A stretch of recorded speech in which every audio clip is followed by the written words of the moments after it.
આજે અમારા વલસાડ જિલ્લા માટે એક ઐતિહાસિક દિવસ છે, કારણ કે વલસાડ જિલ્લાને જે ભારતીય જનતા પાર્ટીનું ગુજરાતનું નવું સંગઠન બન્યું છે, એમાં 2 ઉચ્ચ હોદ્દા આપવામાં આવ્યા છે। વલસાડ જિલ્લાના જ અમારા ધરમપુરના લોકલાડીલા ધારાસભ્ય અરવિંદભાઈ પટેલને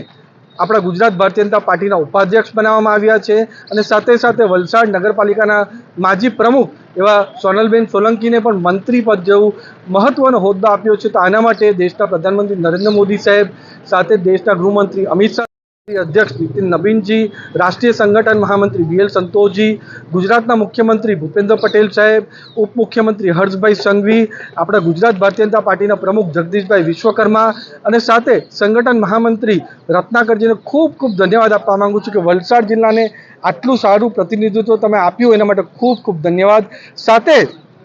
सौथी महत्वनुं कि अमरा अरविंद भाई